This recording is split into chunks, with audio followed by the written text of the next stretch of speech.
In a land far away, in the darkness of a dense forest, a drama is unfolding. A tribal chief has been murdered by his teenage bride. This is a place where thousands of years of tradition dictate that justice is found at the end of an arrow. A place where when a man dies, a woman must cut off her own finger. It is within this society that we follow the odyssey of a tribe who fights for retribution for their murdered chief and confronts the modern world and the changes that threaten to overwhelm their ancient traditions.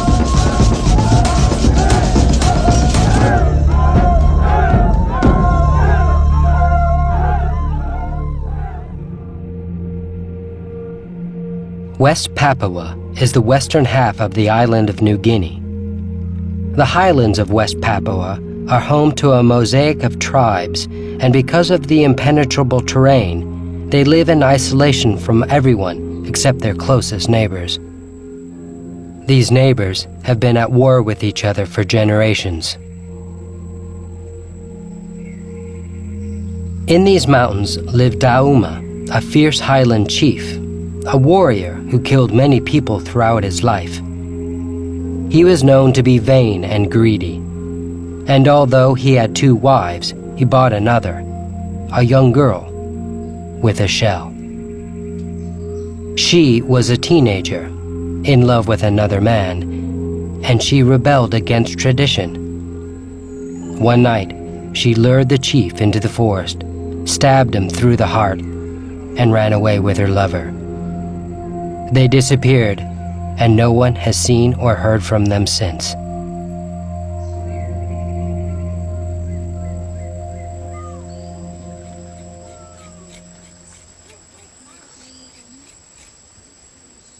Jambai Pia found his brother's body in the forest and carried it back to his village to be buried.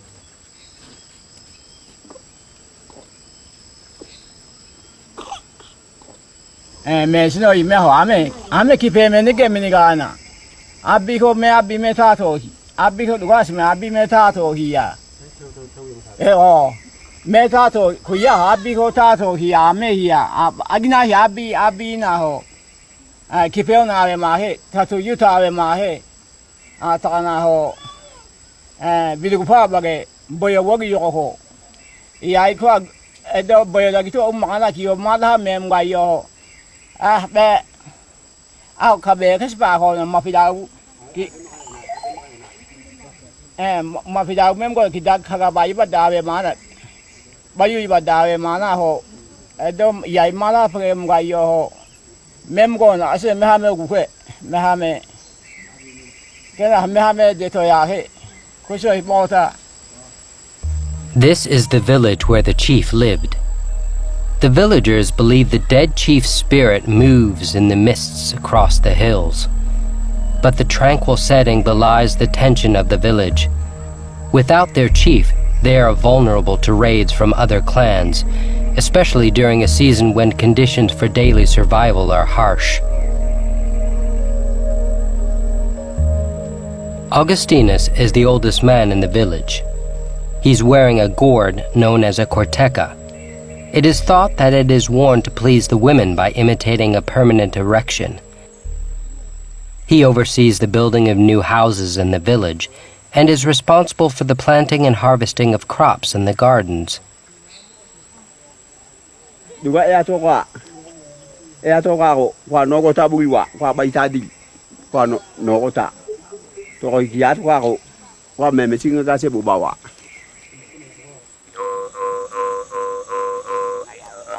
It is the dry season. The soil on these steep slopes is stony and barren.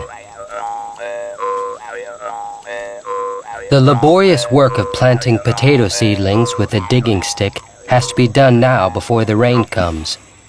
There are no tools in the village apart from 2 steel axes. All other work has to be done with wood or bamboo.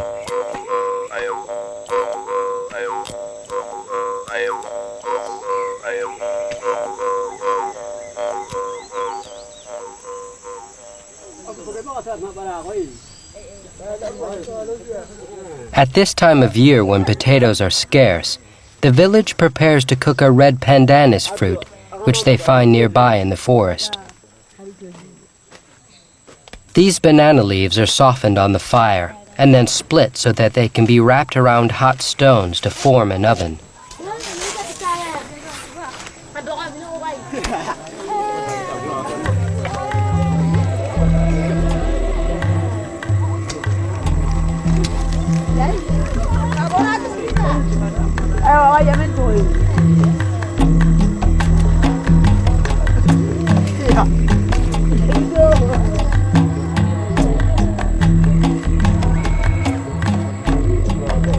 It has been the dry season for some months.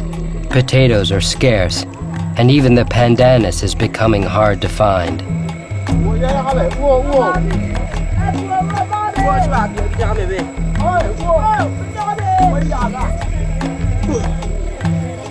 Once the fruit has been softened in the fire, water is added and the pulp is squeezed to separate the seeds, which are too hard to eat.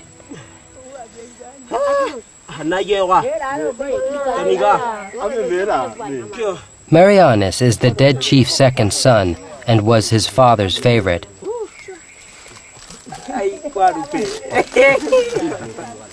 But Ishmael is the oldest and will succeed his father.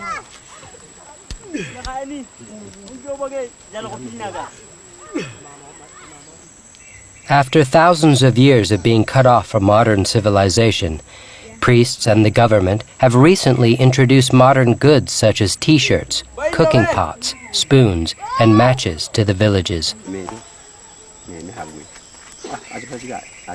The old men, like Augustinus, are trying to keep the old skills alive so that the villagers do not become dependent on outside supplies.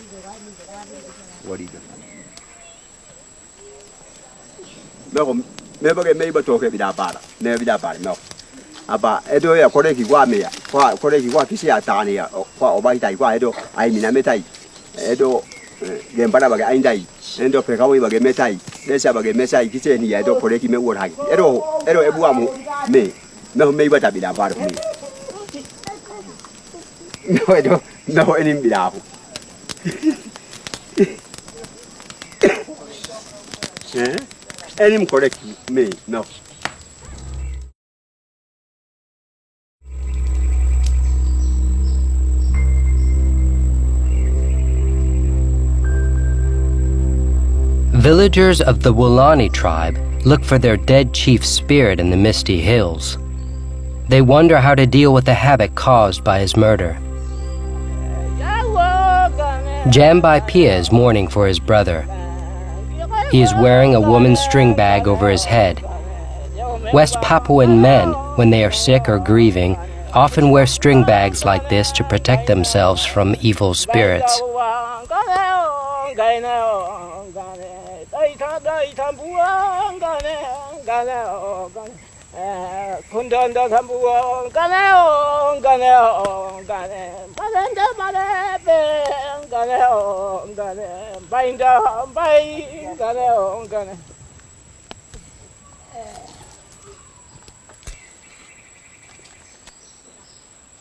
Augustinus, the oldest man in the village, and his neighbor have met to discuss raids which have been made on their land.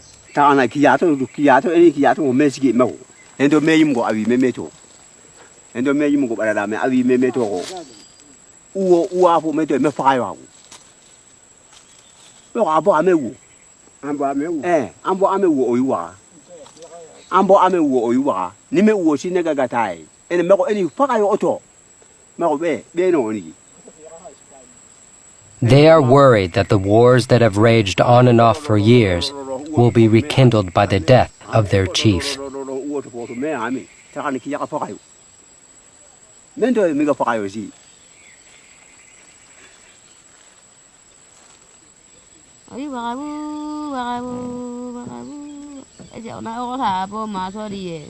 Food is scarce at this time of year. Damiana remembers her old home by the big river, where there were always plenty of frogs and tadpoles to eat.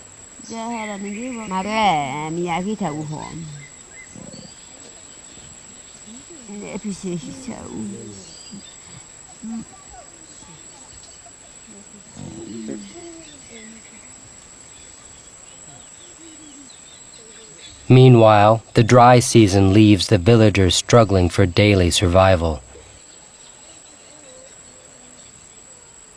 In order to lessen the pangs of hunger, almost all the villagers smoke tobacco. Tobacco has grown wild, like a weed, in Papua since early times and is cultivated in the village. It grows all the year round, the pigs don't eat it, and it only needs weeding occasionally.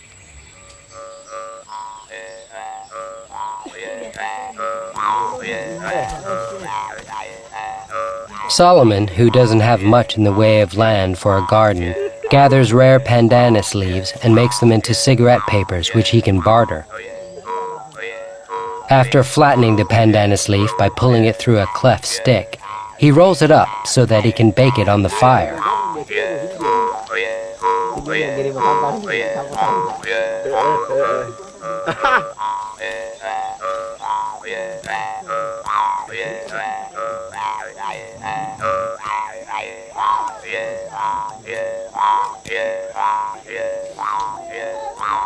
He dries the leaves on a stick, and then they are ready to be folded over the tobacco to form a cigarette.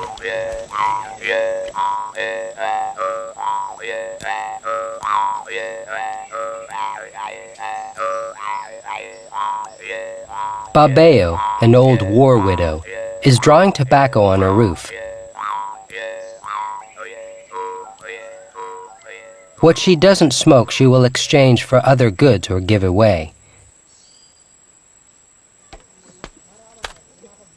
Her husband was killed many years ago in the wars, and she fends for herself.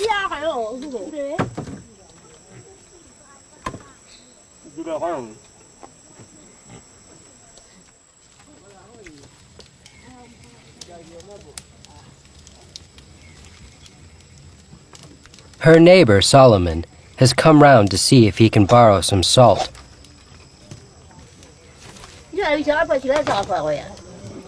Solomon, who visits her from time to time, is also a victim of the wars. He was badly wounded in the back, and while he was disabled, his wife went back to her family.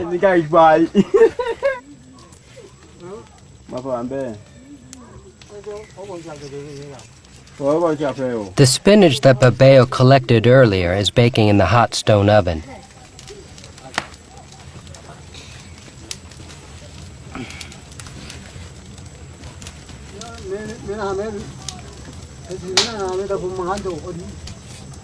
The taro and maize on the fire are the last harvest of the season. They're taken out of the fire, dusted off, and eaten as they are.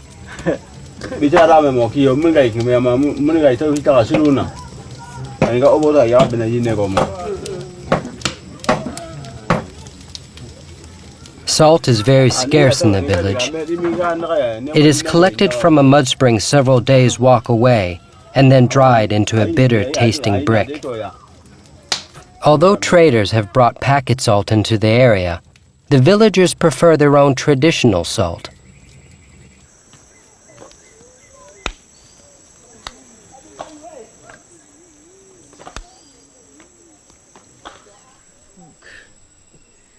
At this lean time of year, frogs and tadpoles are a delicacy.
There is building work on Babeo's new house.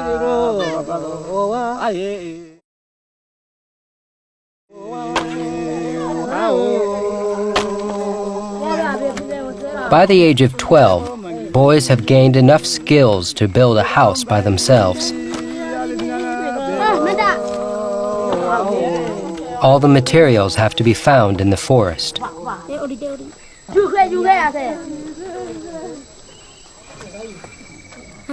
The techniques for house building haven't changed for generations.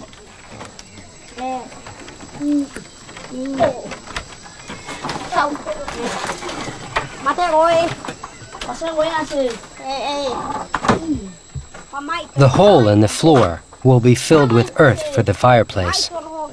The smoke is left to simply pour out of gaps in the roof.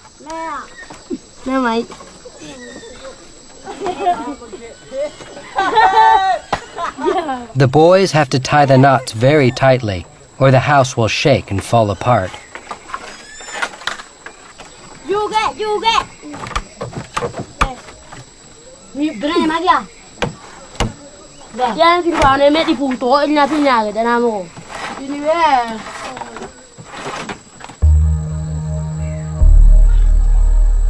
The village is haunted by the need to avenge the dead chief's murder. The girl who killed him has disappeared, and a real threat of war now hangs over the valley. For the villagers, this means that evil spirits are present. This is Damiana, who recently married one of the elders of the village. To frighten off evil spirits, her father gave her a bone to wear in her nose and a charm necklace to protect her. She is shredding the fiber from a thin strip of wood and spinning a continuous length of string on her thigh. She will then knit it into a long net bag. When they leave the village, the women wear the bags to protect their backs, which is where they fear attack by evil spirits. As well as evil spirits, men like Damiana's husband also fear attack by other tribes.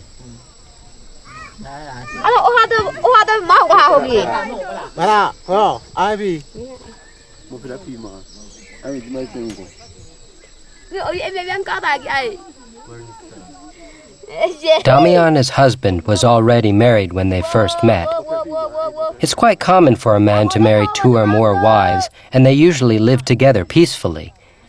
But when he started seeing Damiana, his first wife became jealous and attacked him on the knee with an axe.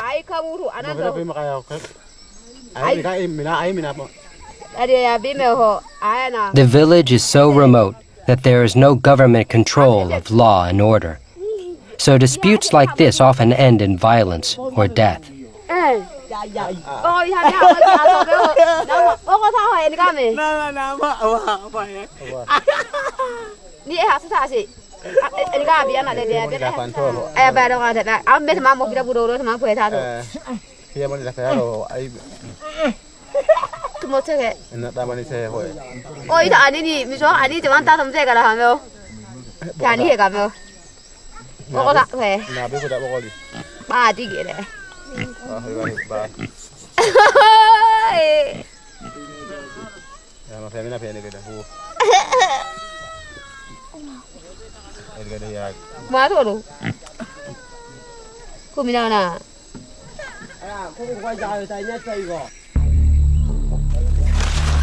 When a warrior like Dauma is killed, his hut is torn down and his family is forced to start over.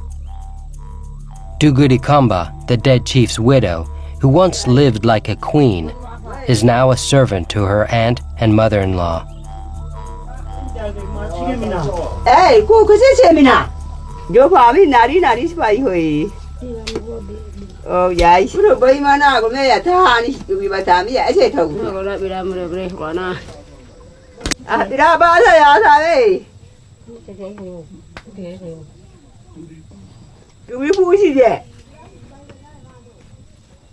Bendiwo, the dead chief's mother, lives with her. She is quite blind and needs constant attention.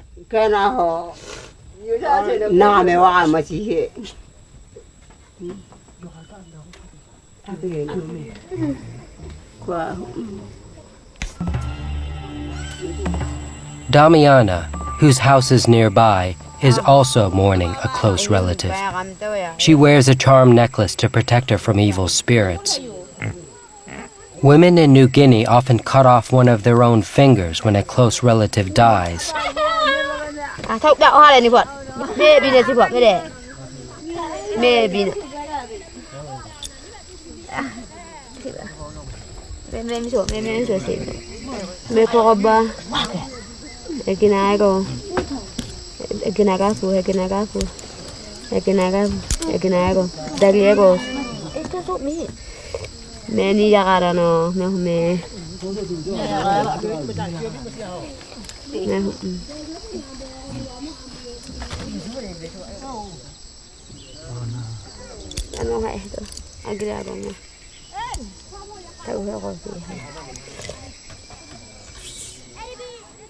Women in the highlands of West Papua cut off their fingers because they believe it appeases the spirit that caused their relative's death.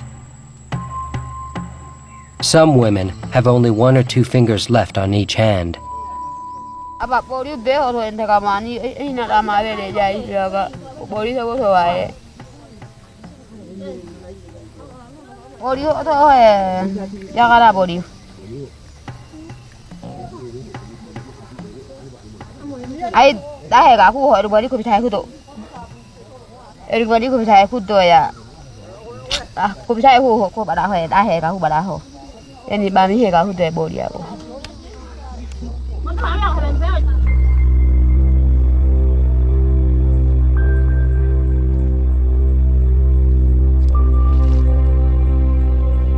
The dead chief's widow, Dugudikamba, is still grieving for her husband.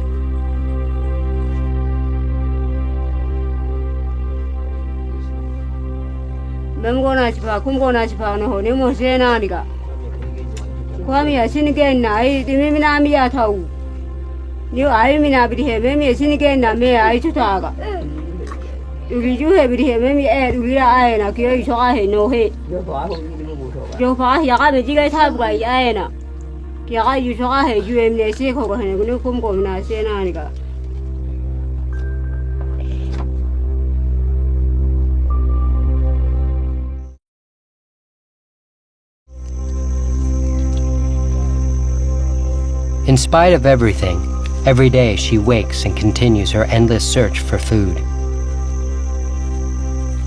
The pigs are getting into the gardens through holes in the fence and are eating the potatoes. There is no one there to help her repair it. Her aunt and mother-in-law have come to the field to help her carry firewood back to the hut.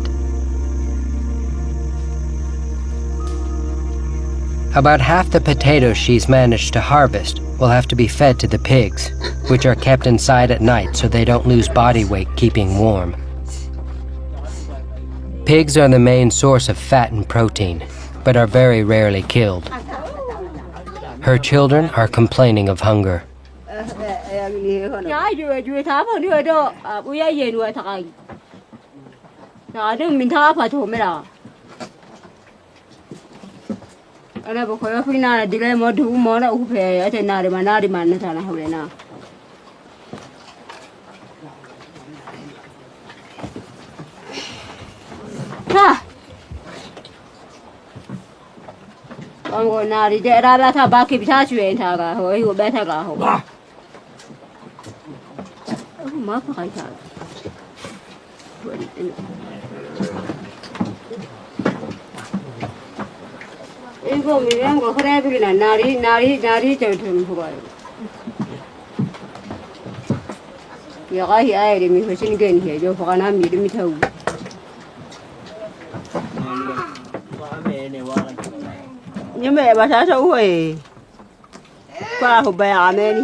The villagers will go to war unless the clan of the girl who killed their chief pay them compensation for his life.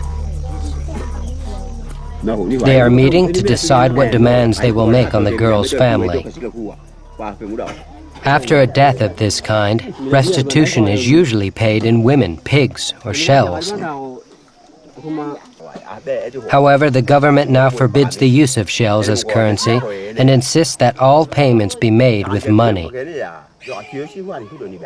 But money has no value for the people here. There are no shops to spend it in. Most of the people still prefer their beautiful ancient shells to a folded banknote. A single shell can feed a clan for 6 months, or buy a wife for a man.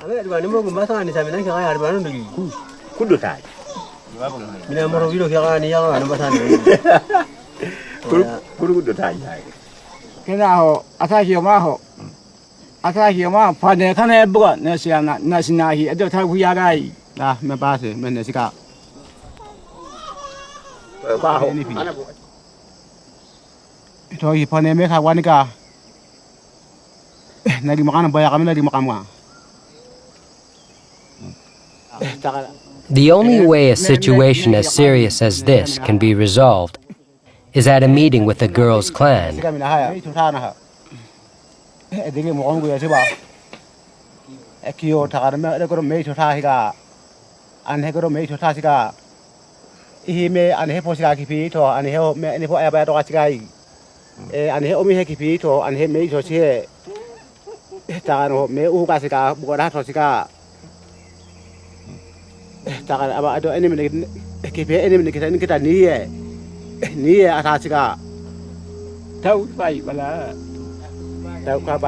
The elders decide that Kab.Intan, the dead chief's brother, should go to the girl's village and ask for a tribal assembly to try to avert war.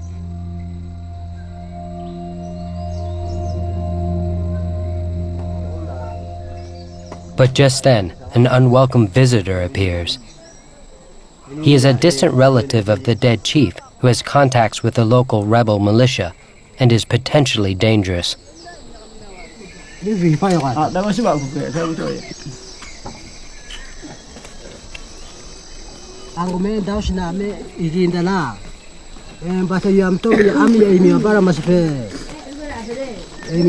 He demands 2 valuable shells just for himself.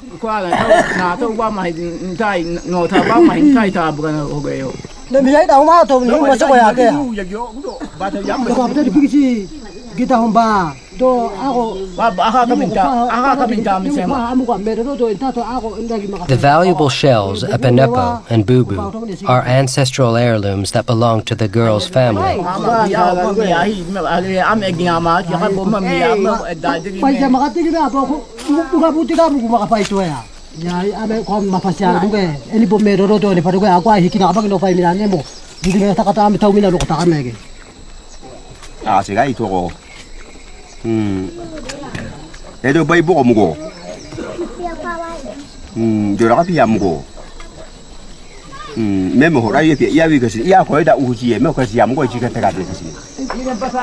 The visitor is persuaded to take an equal share and drops his claim.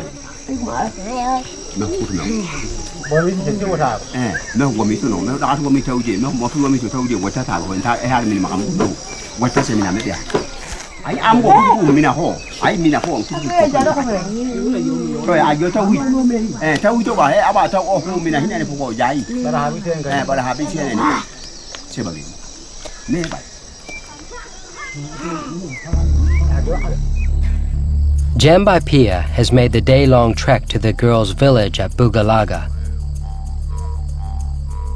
He sits alone, unarmed, and waits for the girl's family to come to discuss his claim for compensation.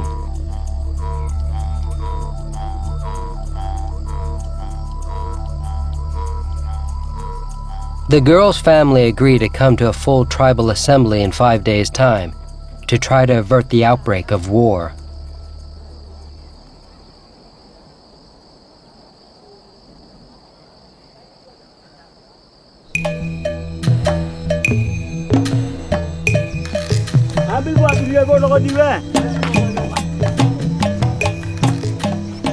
It's the day before the tribal assembly, and Ishmael, the dead chief's eldest son, is cooking a small pig to give his family extra strength, as tribal assemblies can often break down into violent confrontation.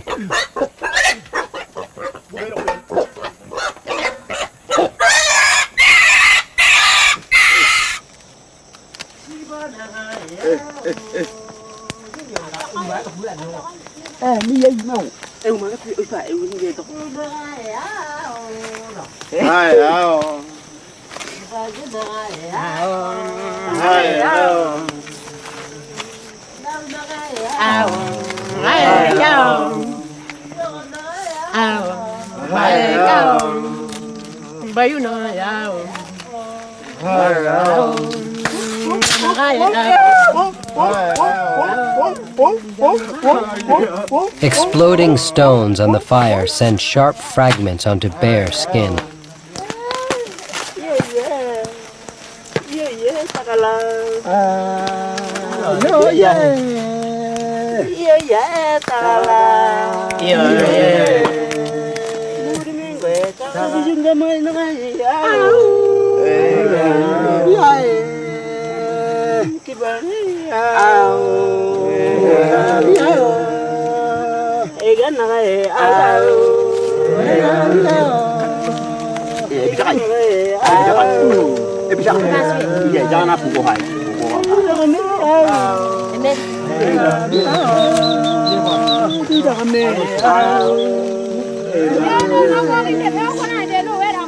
The pig is a rare treat and provides much needed protein.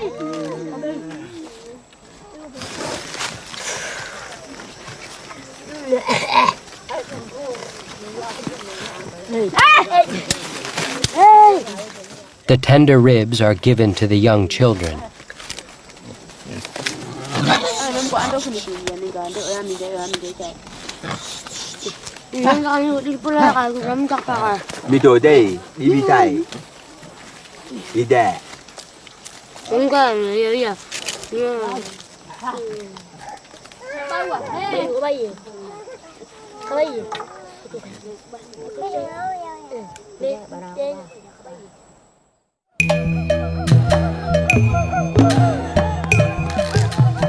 The day of the tribal assembly has arrived, and the dead chief Dauma's clan have come to confront the family of the girl who killed him.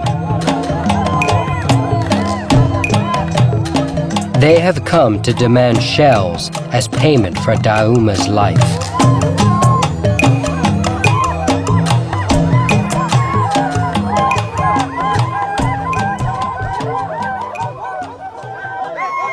The dance is called a waita. It is a display of power to intimidate their adversaries.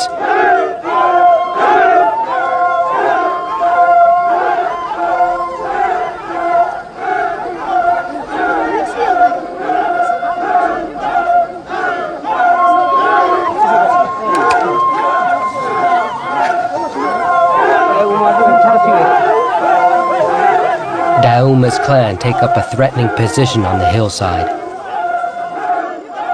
They want vengeance for Dauma's death with shells, according to their ancient ways.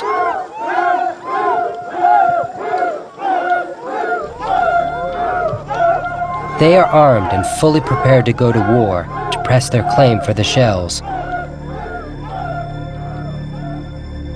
At the bottom of the hill, the girl's family wait to hear what the claims against them will be.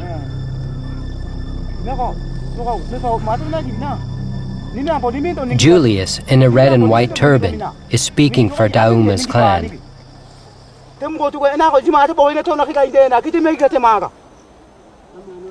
To try to prevent fighting breaking out, each side chooses a speaker to argue its case. The outcome will depend on his skill and eloquence.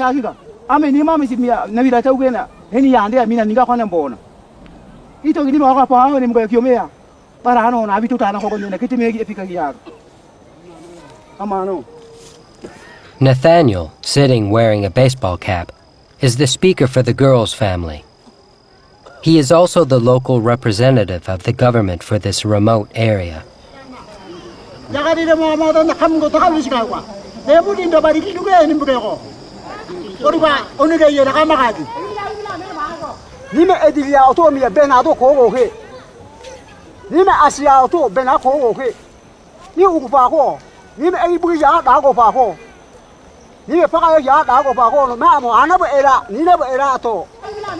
The speaker for the girl's clan decides to make an offer. Oni ga yera ka na gi be murindo de na simbuke. Da go yera mi ba di nimbuke yo. No da go yera kan bata kananda. He tries to persuade them to accept money in the modern way. But the dead chief's clan do not want to accept money for which they have little use.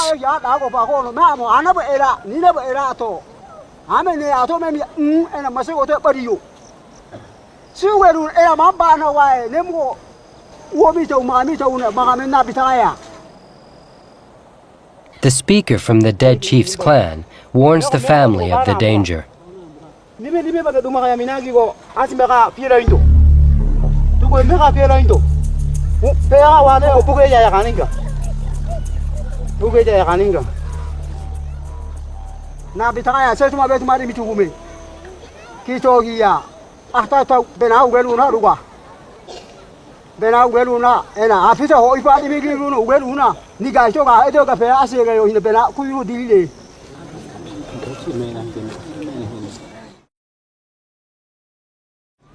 The elders of the dead chief's family are becoming impatient.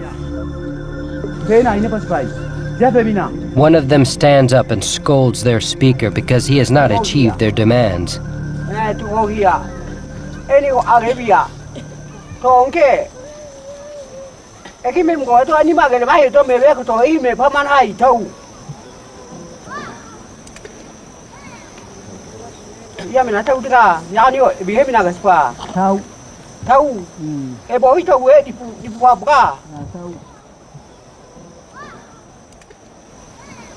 The meeting is at an impasse. Dauma's family insists on shells. The girl's family want to pay with money. The speaker consults with the dead chief's family. He is very worried about the threat of war.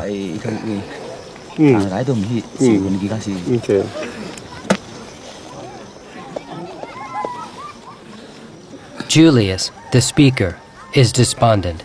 The talking is getting nowhere. There is no progress. Another elder in Dauma's clan has risen to his feet.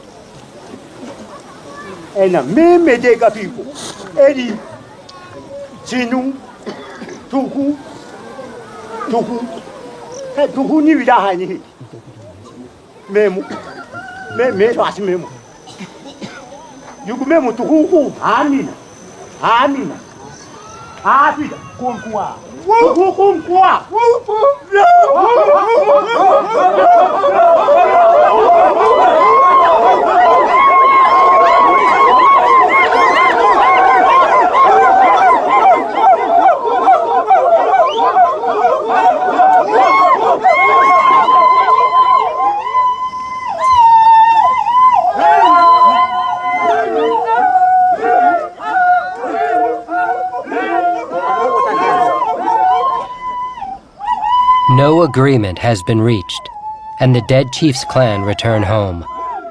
There is now a very real threat of war.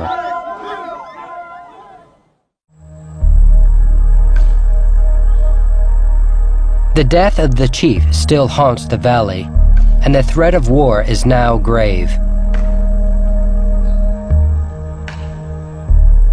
Back at the forest, near the dead chief's village, Augustinus is felling trees to clear new fields. He is worried that if war breaks out, his village will be short of food, as most of the old fields are producing poor crops.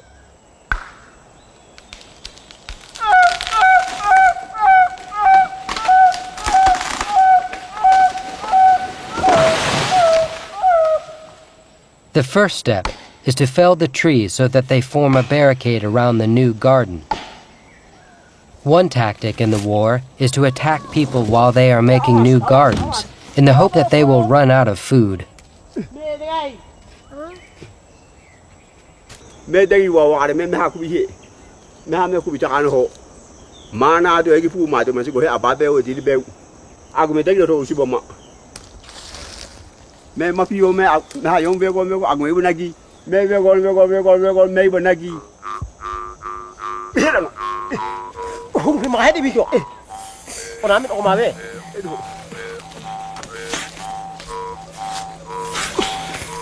After the logs are levered into place, they are secured to the uprights using split vines as rope.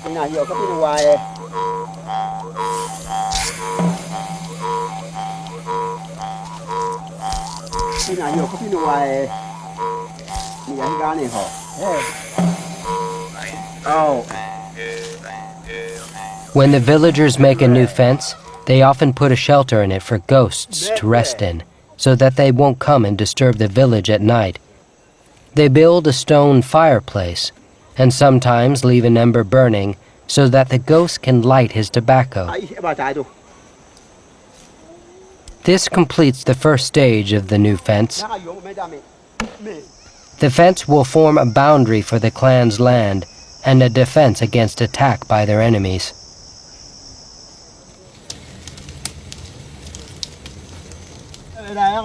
Solomon, who has already been wounded in the wars, and Augustinus are making extra arrows in case conflict breaks out.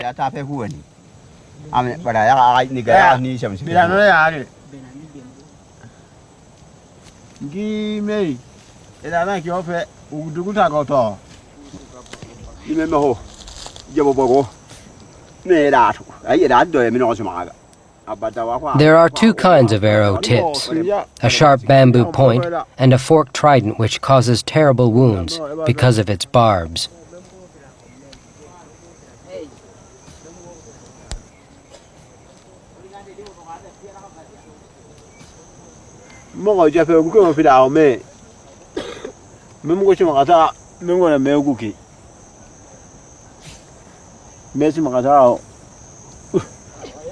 The warriors have had a period of relative peace leading up to the chief's death, but now they must rearm and prepare for more fighting.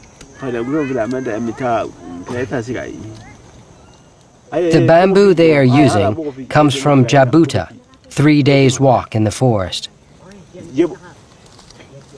It is hard as iron and is so sharp it can be used to cut raw meat.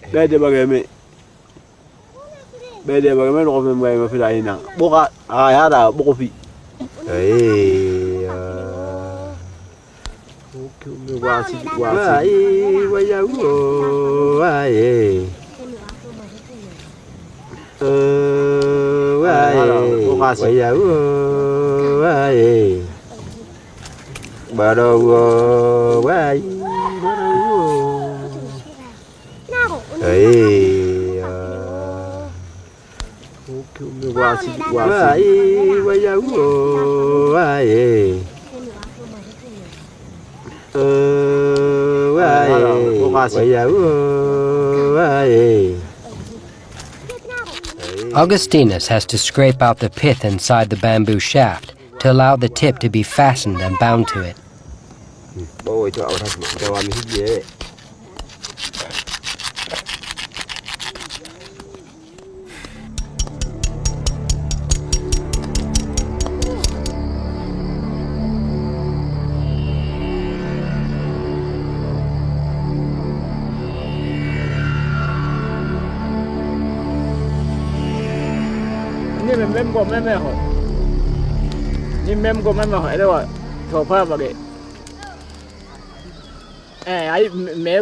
Jambai Pia, the dead chief's brother, is holding his arrows, some of which he has had all his life. He can tell a story about each one of them and thinks of them as memories.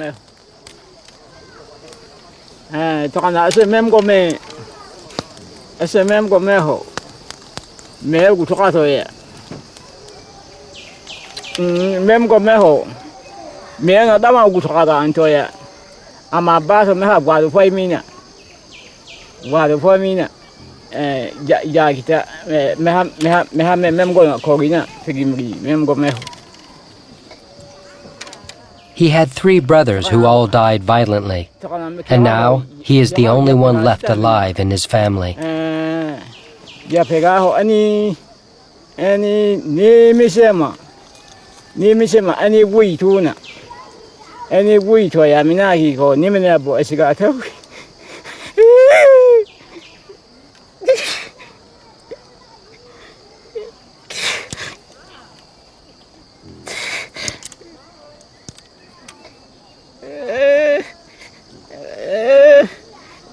배우고 저가사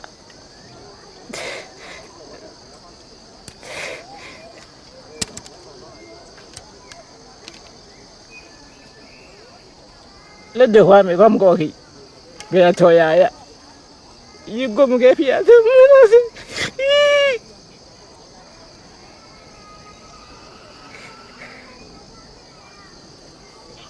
hai mẹ của tôi qua niki nga xin mẹ để mình để qua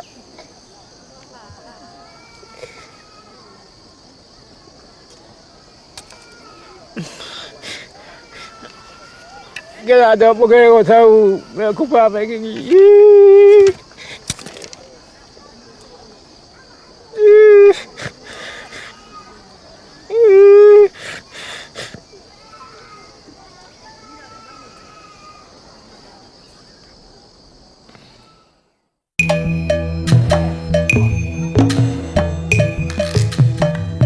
The dead chief's clan decide to go to Bugalaga again, fully armed, to press their claim for compensation for Dauma's murder.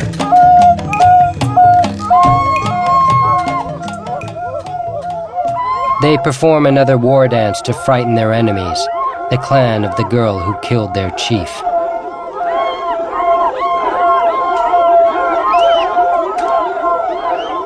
The dance is a way of showing their armed strength and pleasing the spirits of war.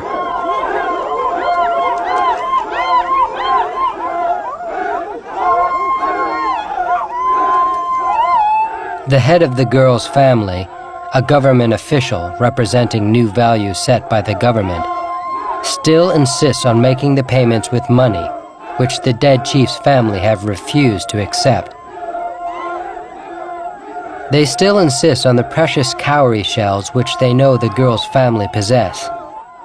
As a government official, the leader of the girl's family has orders to forbid the use of shells in his district. He faces a dilemma. The dead chief's family is prepared to fight for what they see as their ancient rights. Ame, bageme.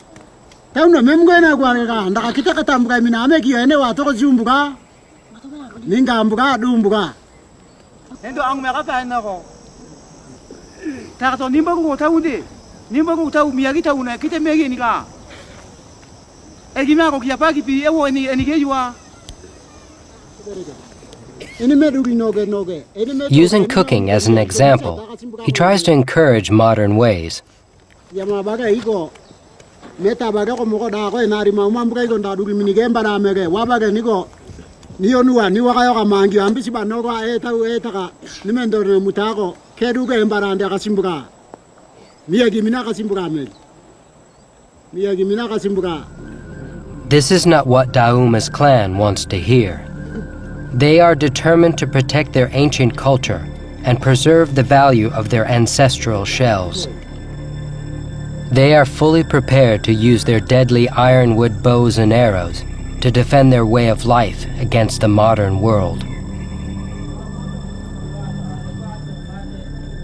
But Ishmael, the dead chief's eldest son, is very worried that war will break out. He has been trying to persuade his brother, Marianus, and the elders to accept the money.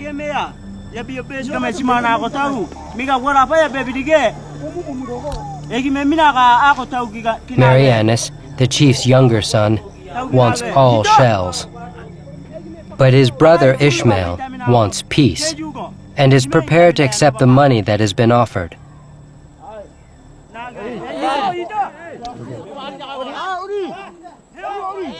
Then, Marianus drops a bombshell.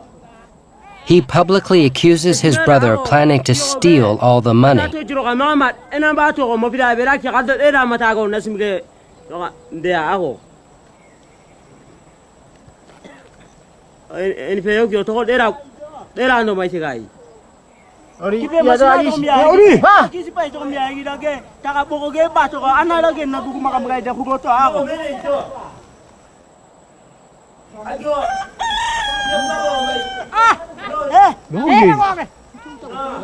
While Ishmael is angry at having been publicly betrayed by his own brother, The elders are wondering whether they should follow Ishmael's advice and accept the money after all.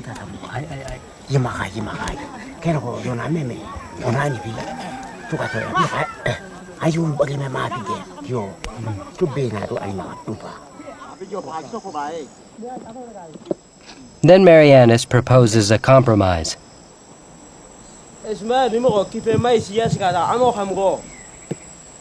Half shells, half money.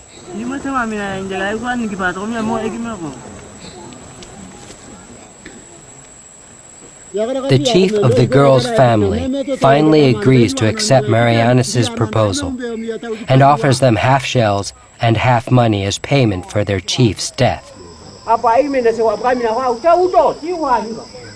The elders decide to accept this payment and prepare to dance once more to celebrate their old ways and to pacify the ghosts of the past.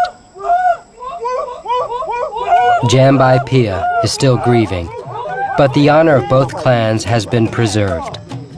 The girl and her lover are still hiding, perhaps unaware that her passionate act of defiance nearly caused a war.